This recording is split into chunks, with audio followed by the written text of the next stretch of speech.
Hey all, welcome back to another totally unscripted edition of Electric Avenue YouTube channel. Uh, I'm your host, as you know that. Um, Thanks, we're getting close to 100 updates, which is unfathomable. I never thought that I would be doing this. And while my viewership stays low, it's okay. I mean, I'm not getting blasted with like commercial interruptions that way.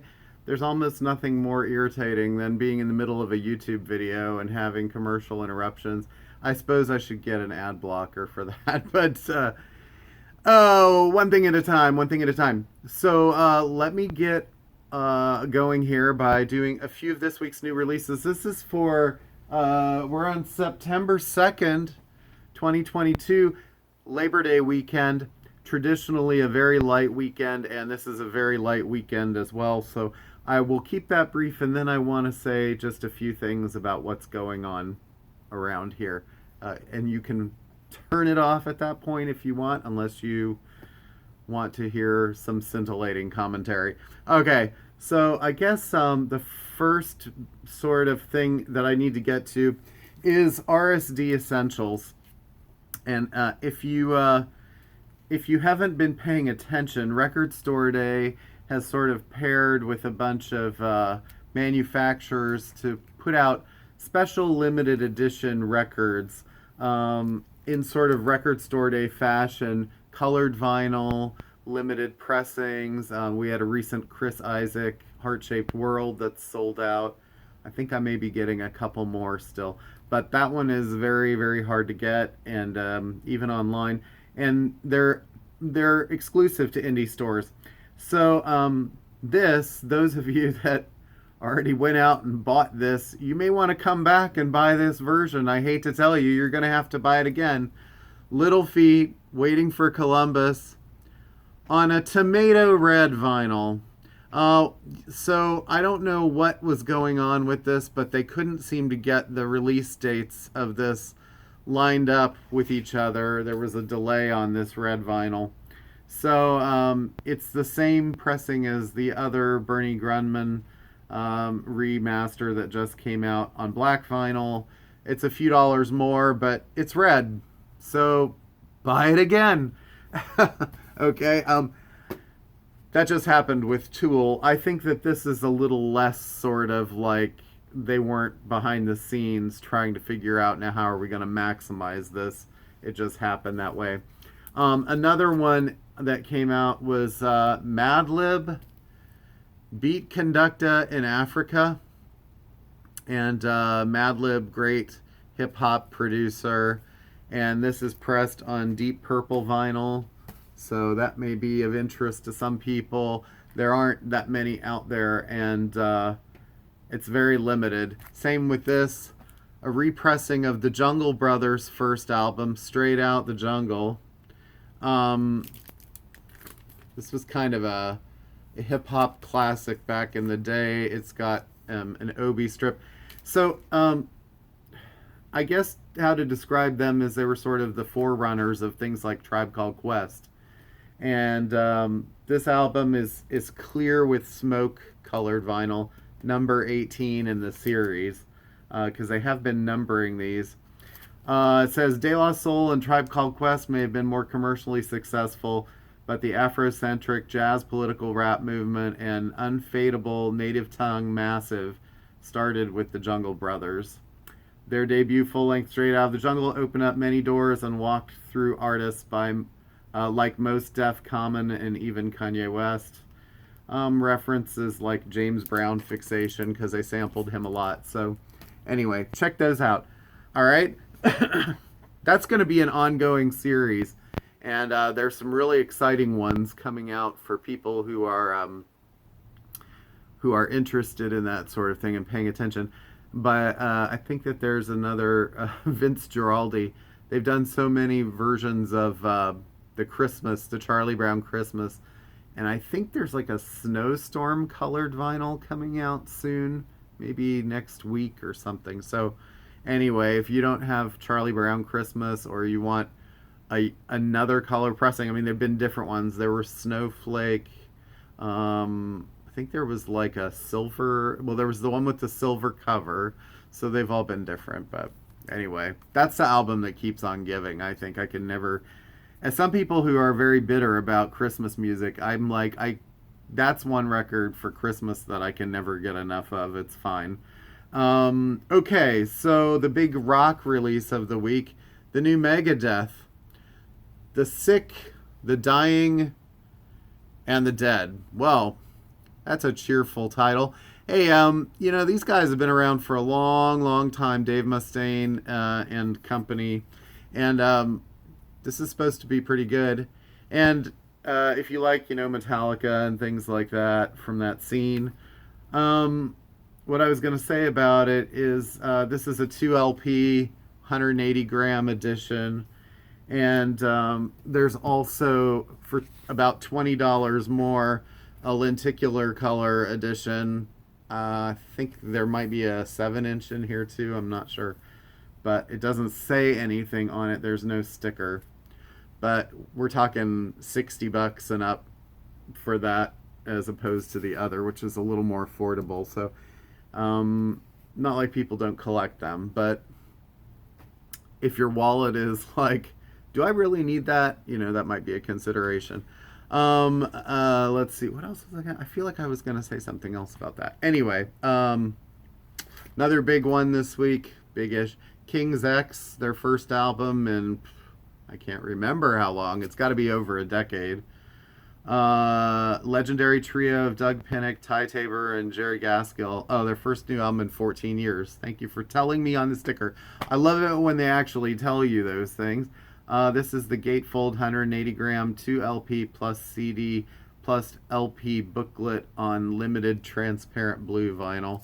And, they're getting pretty expensive with these collector's editions, but there's a lot of King's X fans out there in the cult of King's X, I would say. Third Eye Blind, we actually get a pressing of their debut record. Interesting how the color is sort of different from what the American CD was, but I do like the sort of shiny font, shiny lettering of their name up here. Their 6 times platinum debut, featuring Semi-Charmed Life, Jumper, and Graduate, or Graduate.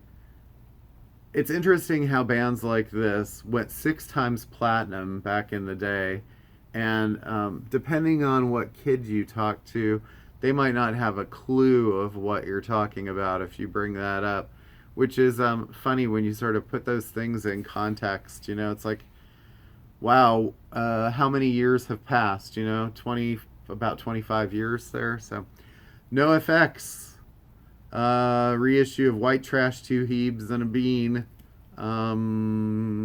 This is sort of a punk classic, limited anniversary color vinyl.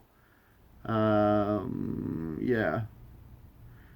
Features Bugly Eyes. Oh, yeah. Anyway, that was sort of a big indie seller back in the day. Speaking of, 20, 25 years ago. Here's another one that's pushing 20 years, I think. Well, that's that 16. Elton John's The Captain and the Kid. And remastered 180 gram black vinyl.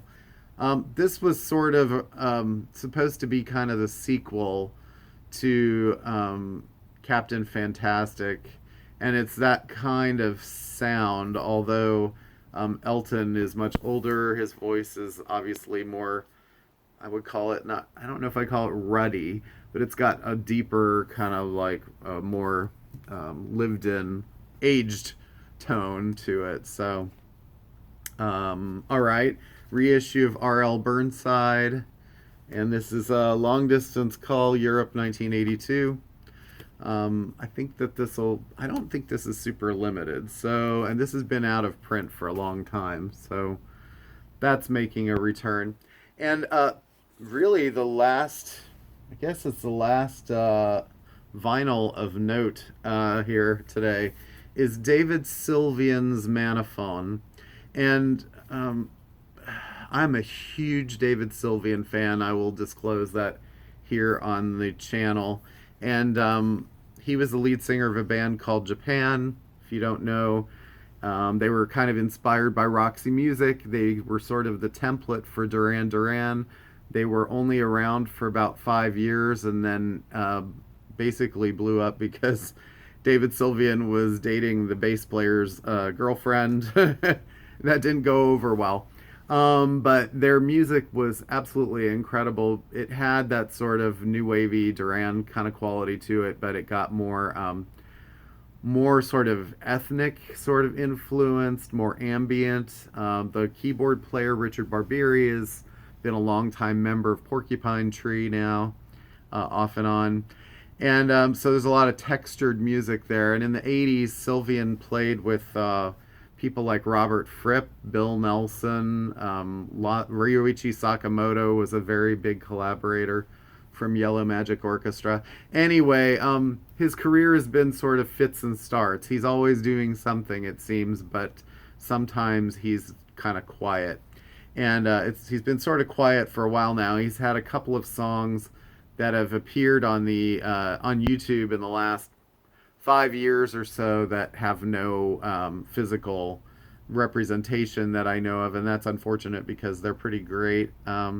And usually, sometimes he can be sort of conventional. I don't want to say in a normal sort of sense. He's more sort of jazz influenced, folk rock. You hear a lot of the sort of Richard Thompson kind of influence in the arrangements. But he can go pretty avant-garde.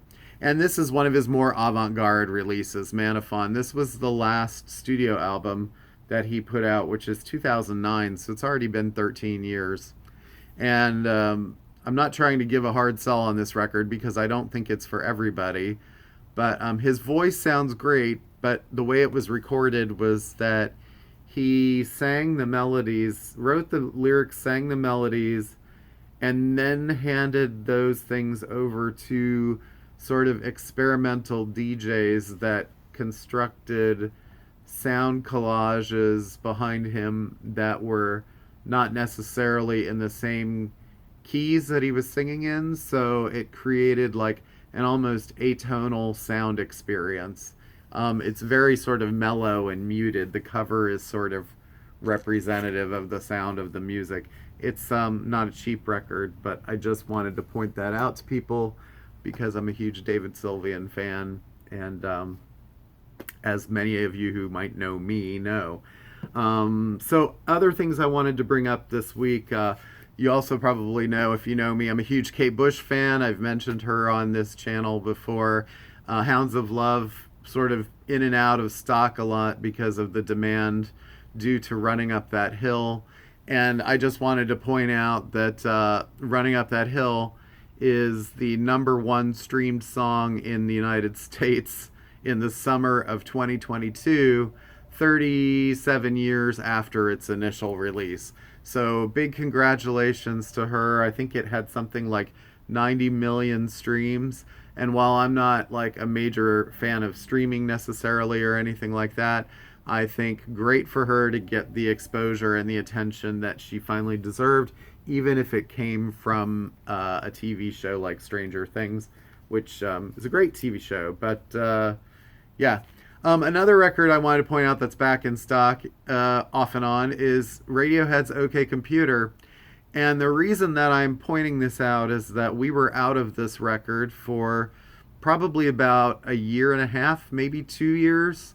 This is one of the most popular rock records of the last 25 years. And #1 on several critics' lists, or top 10 anyway. And to be out of it for like 2 years just serves to tell how difficult it's been keeping things in stock that are sort of what you would call facing a pandemic supply chain shortage. It's been very frustrating in a lot of ways.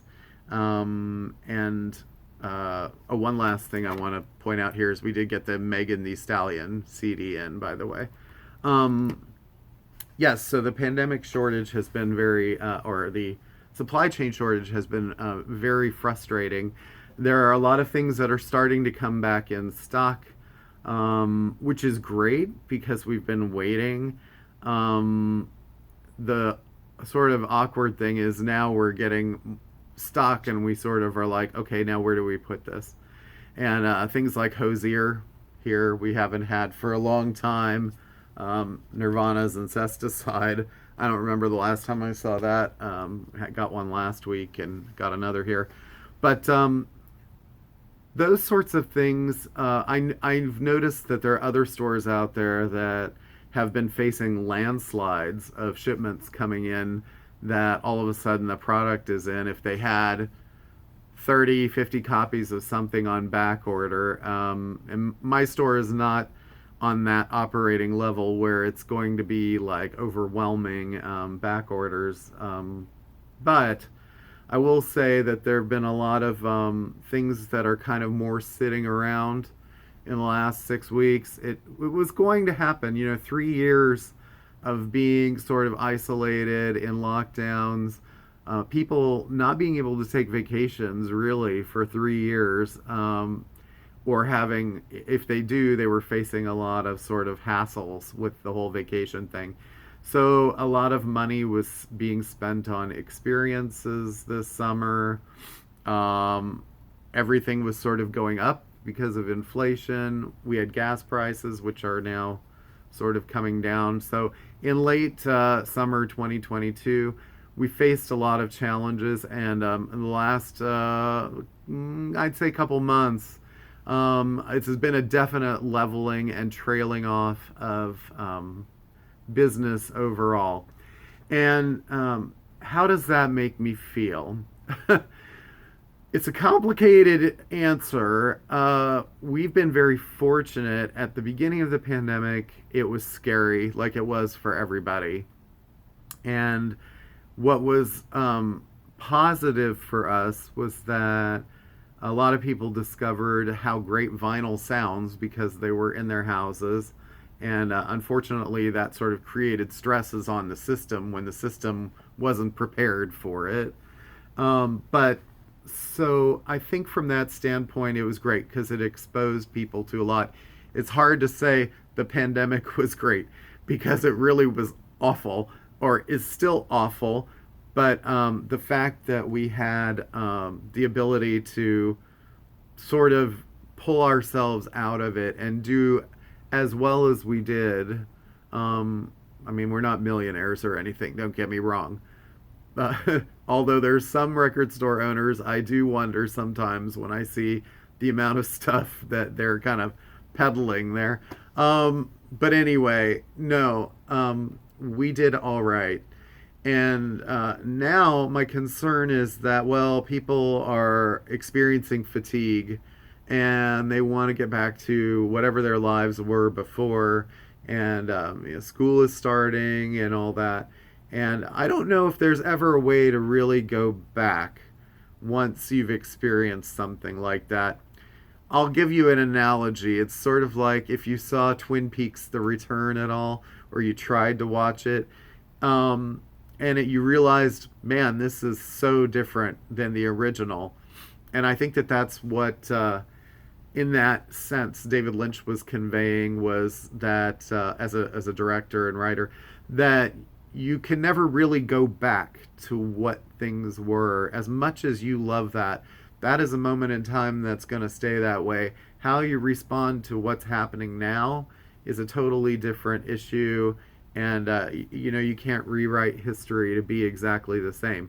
It's like artists who try to make the same album twice, and you're damned if you do and if you don't. If you make the same album, people criticize you for being too,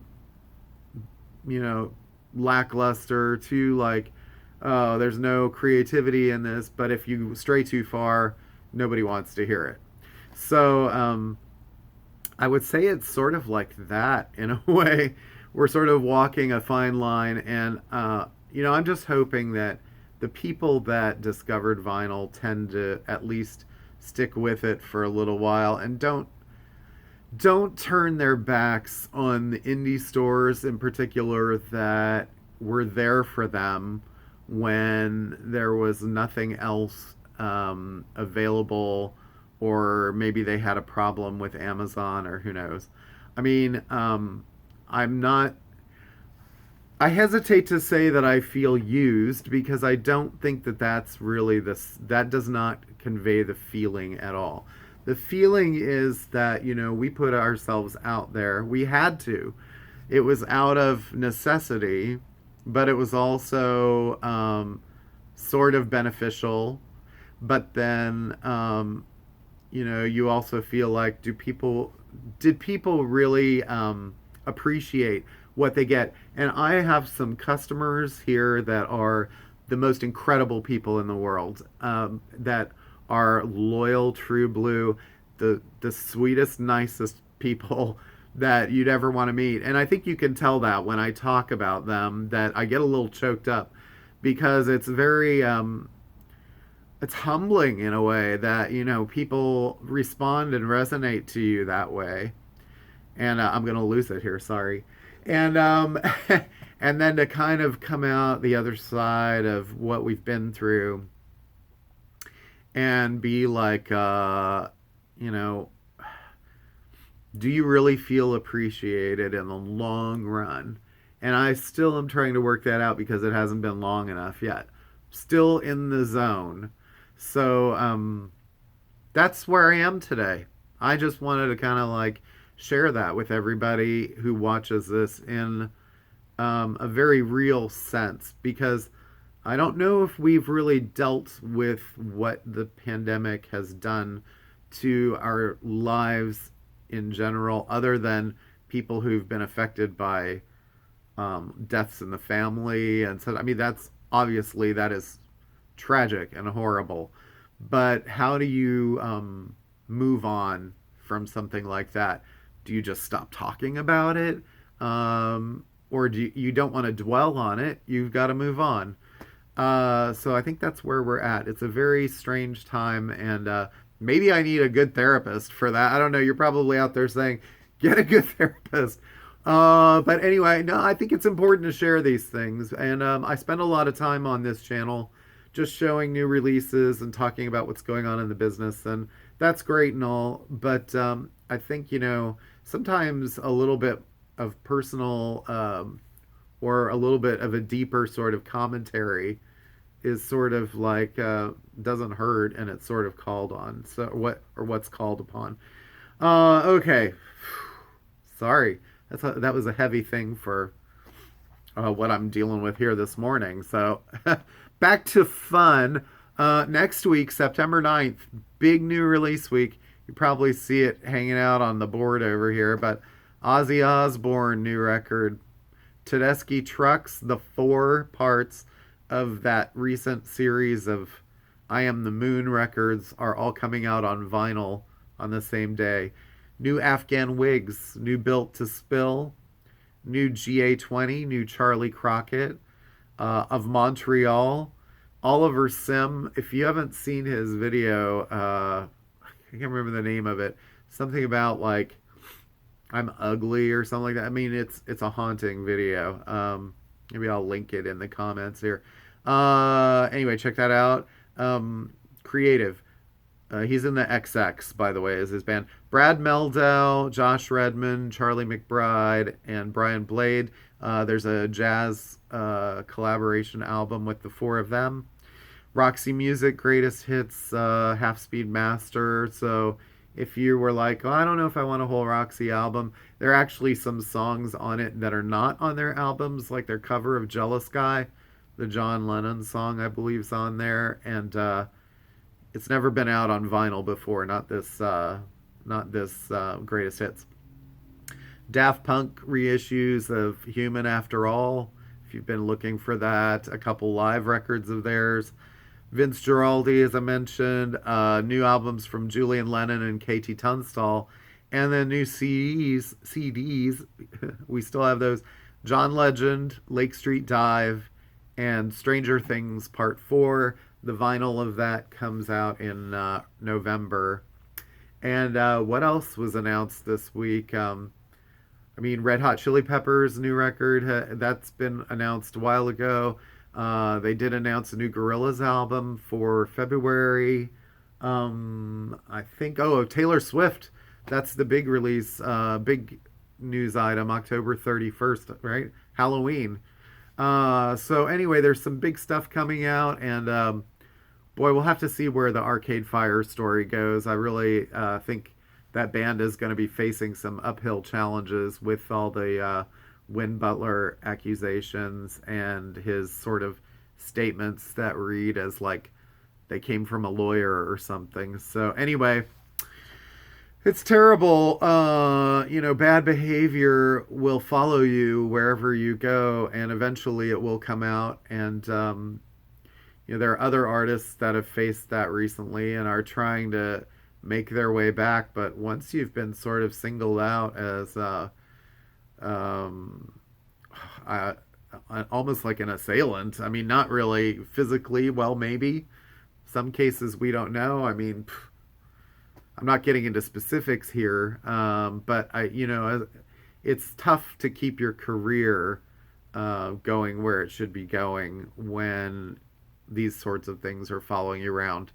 Um, I don't know. I suppose in certain genres that's a little more easy to take a pass on, or more not acceptable, but um, more easy to push aside. But I think things have changed or are changing again, and maybe not. So anyway, I'm now pontificating. Don't listen to me. This is getting to be a long video. Thank you so much, because this wasn't a big week. Next week will be a big week, so see you back here. Thanks. Have a wonderful holiday weekend. Be safe and enjoy wherever you are. I'm sorry if it's super hot. I can't change that. Okay, take care. Thanks.